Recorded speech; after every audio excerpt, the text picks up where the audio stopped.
Hello, this is Rob Pritz. I'm your host for this episode of Able Pathways. To join in on the conversation, please visit the Able Pathways channel on Little Arena. The address is www.littlearena.com/Able Pathways. There you can chat with a community of hosts, guests, and listeners. Listen to or download episodes. Suggest ideas or topics you would like to hear about. Let us know what you think. Or find our blog and video blog posts and our newest shows. You are on the road to independence. Able Pathways is here to help you navigate the journey. Hello and welcome everybody to tonight's show. Tonight we have Judith Smith online with us. She is with Axis Dance Company. Judith, thank you very much for joining us here at Able Pathways. Well, I'm happy to do this. And before we get started, could you introduce yourself, and then we can begin to talk about Axis Dance and the wonderful company that you have. Great. My name is Judith Smith, and I'm the artistic director of Axis Dance Company. And I'm also a founding member, so I've been with Axis now for almost 25 years.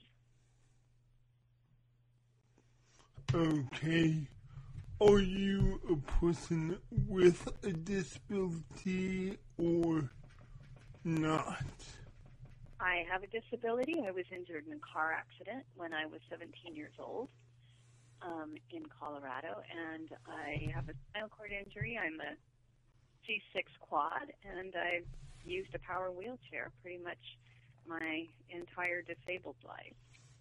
Okay, alright, so why don't we just jump in, and can you tell us a bit about the formation and why Axis was formed? Well, Axis started really because our first director, whose name was Thais Mazer, was a dancer. She's not disabled, who was very interested in seeing what would happen when you brought people who moved very differently together to dance. She got the idea from work that she was doing with a theater group of disabled adults. And she thought, well, if, we can do theater, why can't we do dance? And being a dancer, that was really where her passion was. So she got a group of us together in 1987, and we went into the studio really with the idea of just putting together one dance piece that was going to be performed in a local dance festival. And what happened was kind of mind-blowing for all of us. We got hooked. Some of us were dancers before becoming disabled. Some of us were very new to dance, but had other athletic pursuits. And then there were also 4 non-disabled dancers involved at the beginning of the company, 3 non-disabled dancers involved. So it was really just a time of complete exploration and experimentation, and we just all got hooked. It was very exciting to be finding new ways to move by ourselves and new ways to move with each other. And we performed the piece in the spring of 1988, and it was very well received. People really liked it, both in the disabled community and in the dance community, and we kept getting offers to put work together for other events, and it really took off from there. And I think also what happened at the same time was that people would come up to us, disabled and not, and say, where can I go do this kind of dance? And we didn't have anywhere to send them, so we started our education program really early on with a monthly community dance jam where we just got people together and explored movement using a lot of principles from contact improvisation.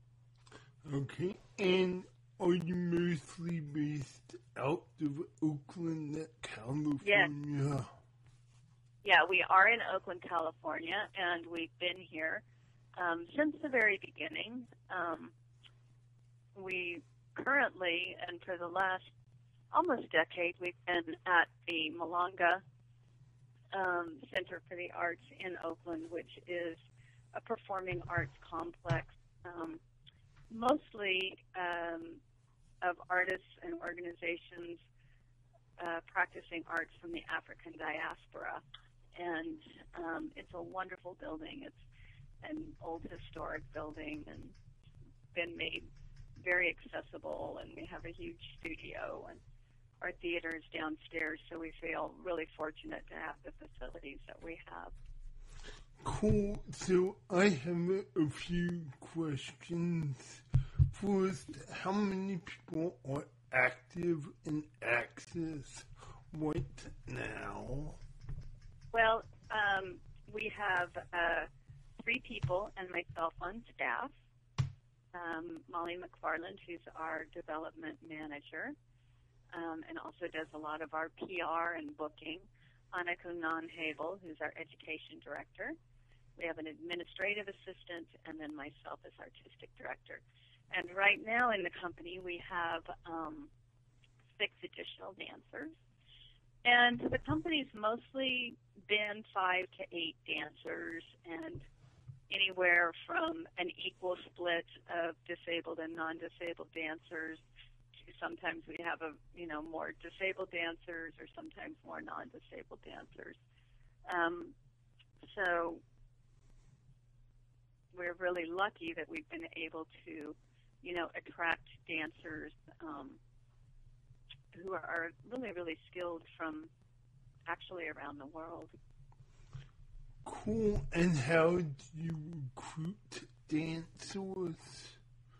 Now, do you go to colleges? How do you reach out and find new ones?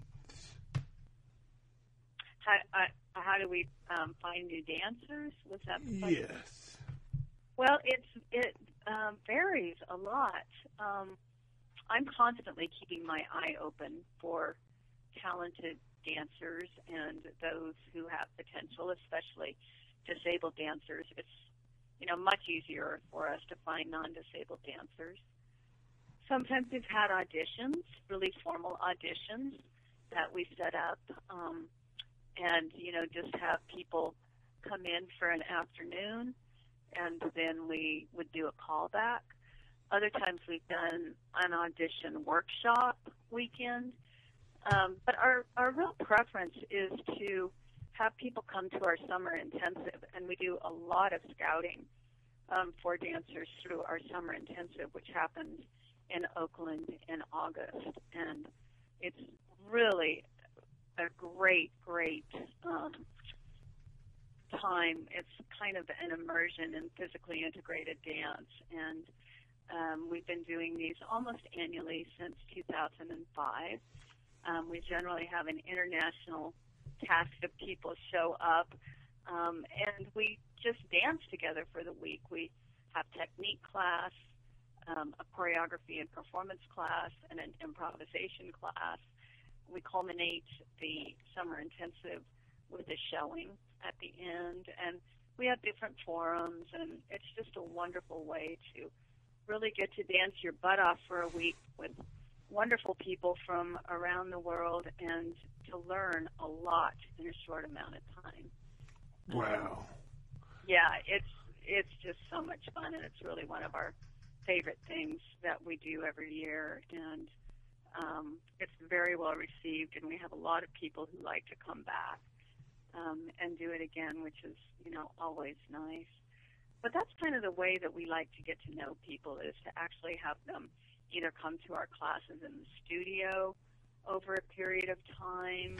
For the past 2 years, and this year we'll be doing an outdoor piece at Yerba Buena Gardens Festival in San Francisco.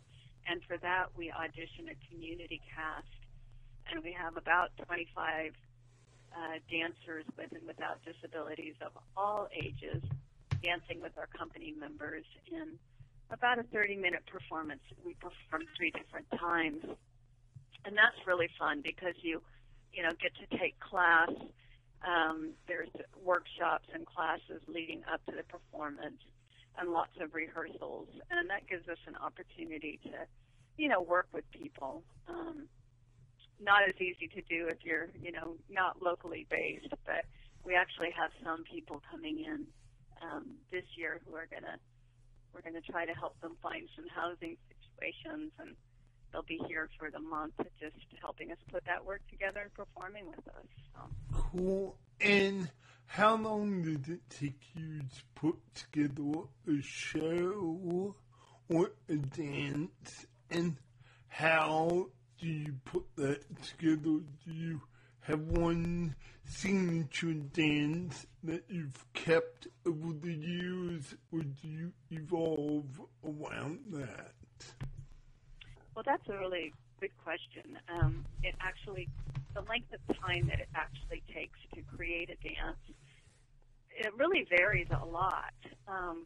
When we're doing an evening length work, which is, anywhere from a 55 to 75-minute piece, that is actually a pretty time-intensive process, and we generally need, up to 2 months, 10 weeks to do that, to pull that off, of several periods of, Monday through Friday rehearsals.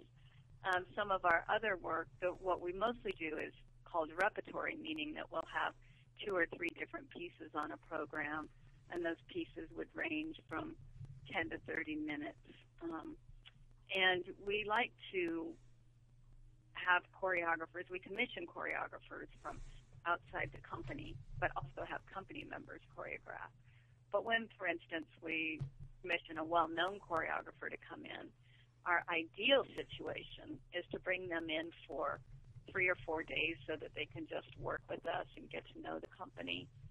A lot of choreographers that we work with have never worked with an ensemble that includes dancers with and without disabilities. So there is a learning curve, for them, and just learning how wheelchairs move and how people in wheelchairs move and how people, our non-disabled dancers move with us. So we like to have a workshop time with them, kind of an exploration, and then break a rehearsal period of 4 to 5 weeks up in usually 2 different stages. So we do a 2 or 3 week section and then come back and do another 2 or 3 weeks.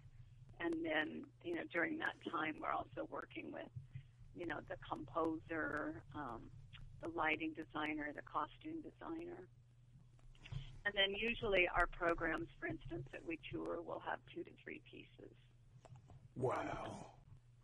Yeah, it's quite a big event, and I think that the complicated thing about being a repertory company is when dancers leave. Whether they're disabled or not, we all fit together differently and we move differently.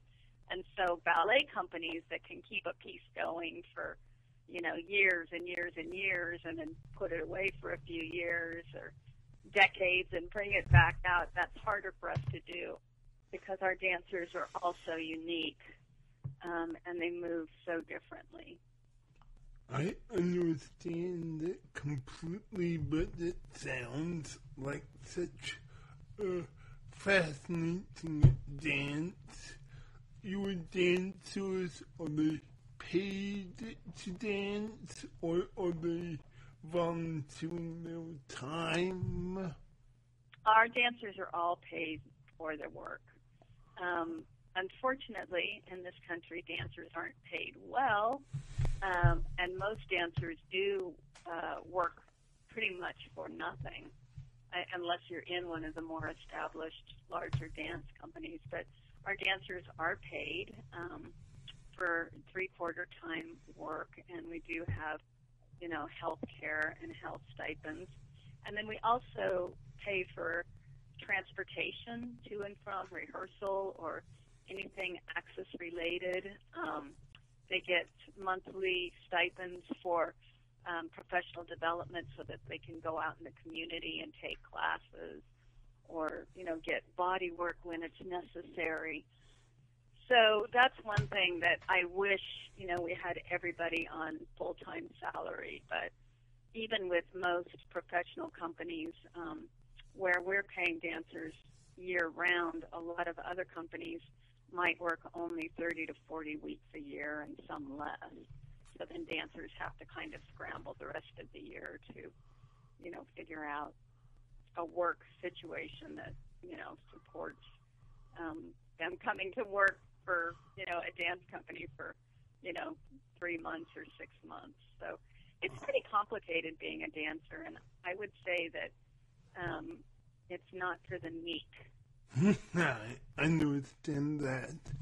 I'm a CPA, so I'm curious, are you guys a not-for-profit or corporation? And how do you get the funding to keep access going? Well, it's always a struggle, and I was hoping that by this time in our life it wouldn't be a struggle. But I don't take it personally because every other dance company I know almost is in the same boat. But we get our funding. We get money from the National Endowment for the Arts, so we get federal money. We get a little bit of state money, even though our state arts council was pretty much obliterated 3 or 4 years ago. And then we get some money from the city, though it looks like that will probably be ending too. And then we get money from foundations, for mostly for the projects that we do, either for our education program or for the different dance pieces that we make. And then we have individual donors, people around the country who love what we do and send us a little bit of money now and then. And that's really our favorite because, we're a community-based organization. We're very involved in the community.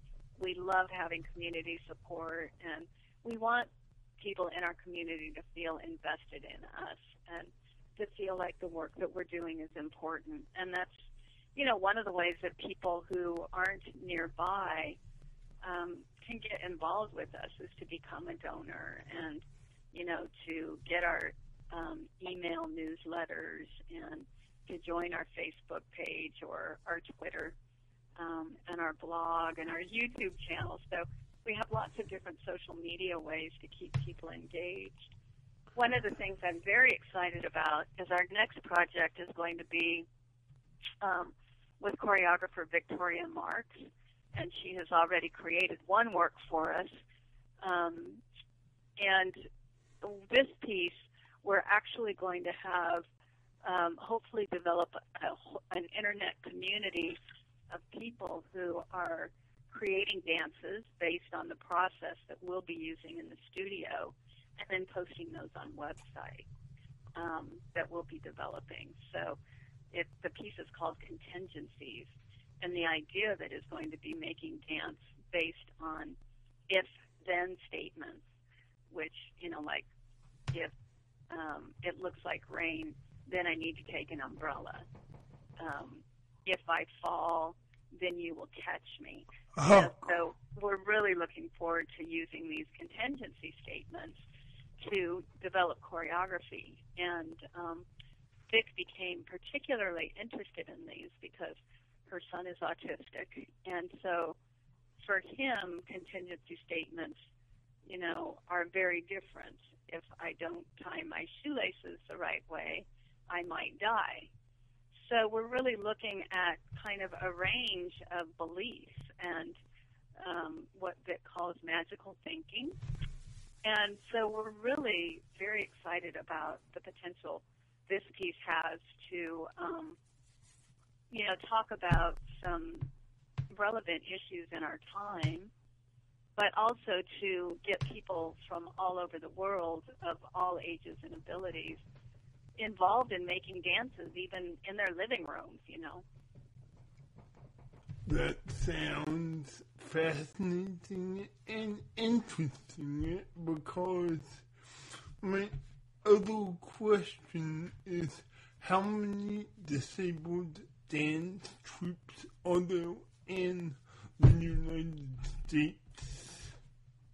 Well, this is a good question, how many dance companies like us actually exist. And when we first started Axis, we didn't know any other companies that were setting choreography for the stage.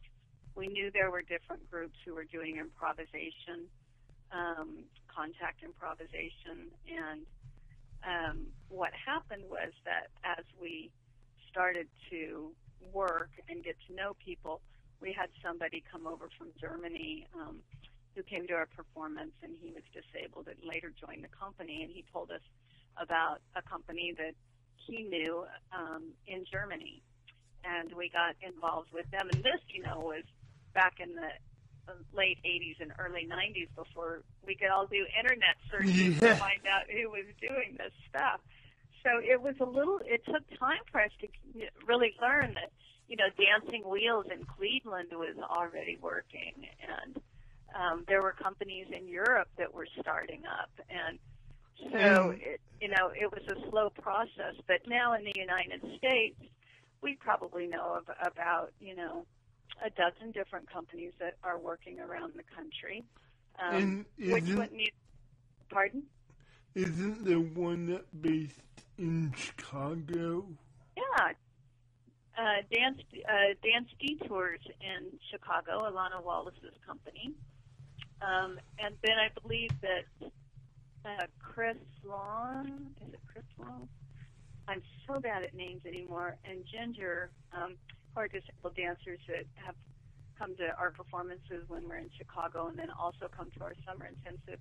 They also work with another company that I believe is called Momentum. Okay. But yeah, there's quite a bit going on in Chicago, really. And I think if you Googled integrated dance or wheelchair dance or mixed ability dance in Chicago, that Alana would definitely come up.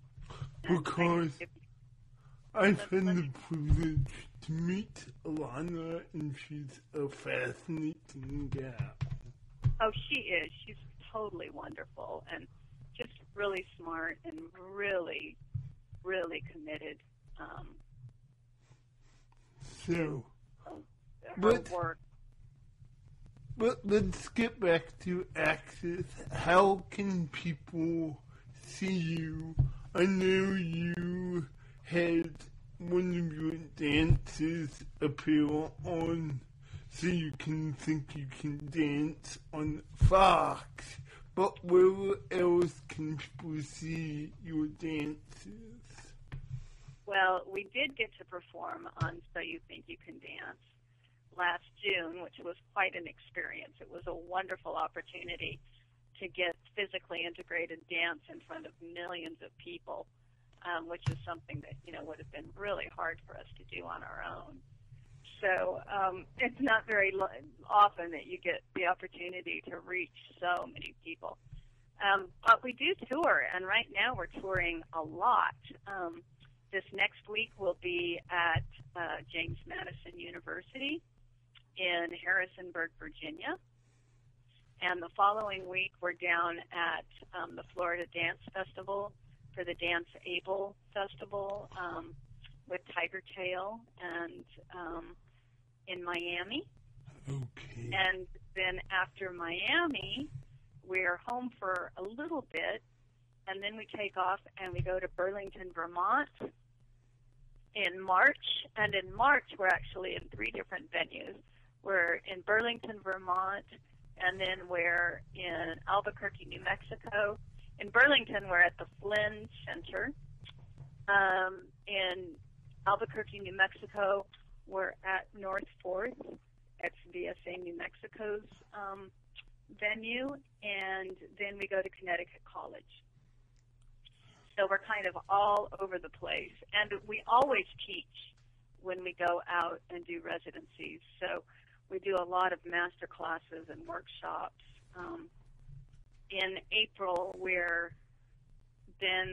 have one date out in April that's so far confirmed, and we'll be in Denver, Colorado. And I'm very excited about that because I'm actually from Denver, was born in Denver, grew up in a small mountain town, and I did my rehab at Craig Hospital. So it'll be nice to, perform in my home state. And then in May, we're back in Washington, D.C. Cool. So there's quite a lot of opportunities for, people to come and see us and take a workshop with us.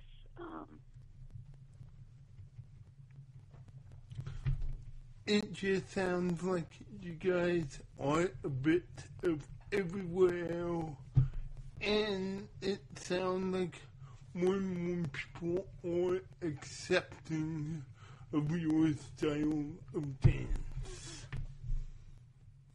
I'm not sure I caught that, the whole part of It the question. sounds like more people are becoming more and more accepting of your style of dance.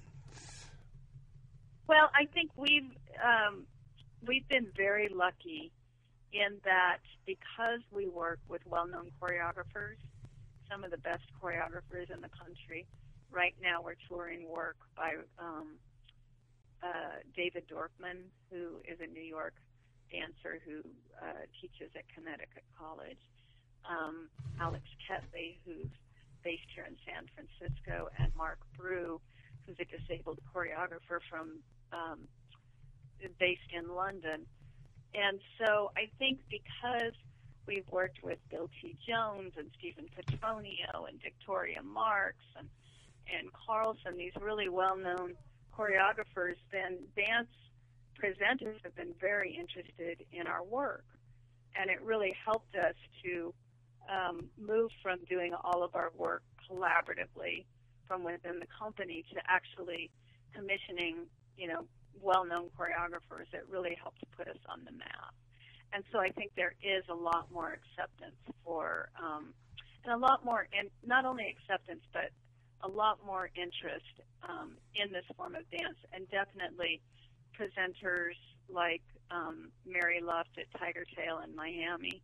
They've been doing the Dance Able Festival now for, over 10 years, and, really committed to promoting physically integrated dance within the greater dance world. So, there are some people, who have made a real mark in helping promote and, presenting a lot of physically integrated dance.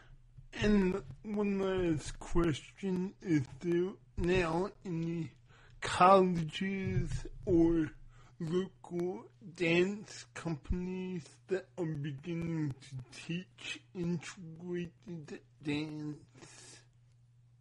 Well, we definitely teach integrated dance. Education is about 50% of what we spend our time doing.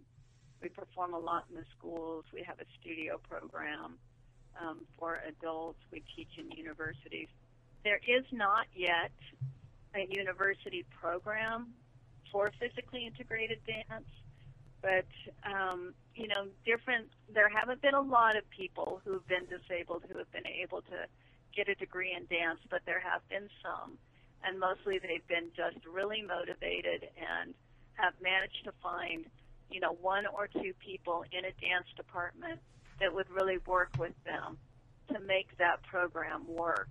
One of our big hopes, and something that we were really hoping to have already together, is that we'd like to have a BA, a bachelor's or an associate degree in dance based out of California State University, East Bay, right here in our home area, that we would be working with in collaboration with Eric Coopers, who has Dandelion Dance here, and Dandelion Dance Theater here in the Bay Area, and has been doing integrated work.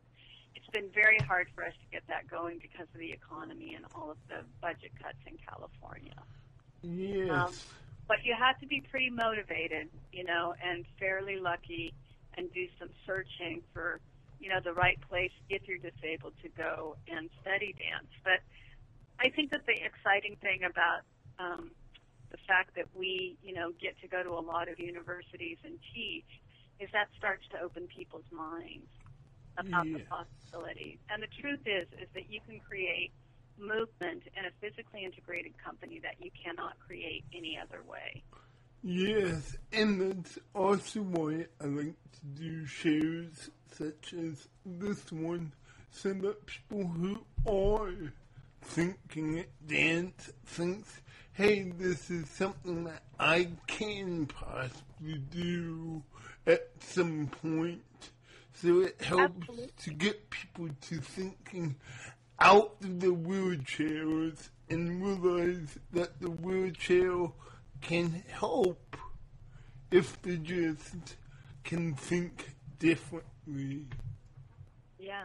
Yeah, I think that, that's part of the thing that has kept me interested in this dance form for half my life, is that, whenever we bring somebody new into the company, whether they're disabled or not, they bring something different, and, their own way of moving and how they fit with all of us. And so the possibilities are just endless. And, when we have a dancer who is an amputee, they might dance on cheetah running legs, on their everyday legs, they might dance without legs. Every time, you add an element, it expands the possibilities for what you can create movement-wise. When you have a power wheelchair, you can do very different things than you can with a manual wheelchair.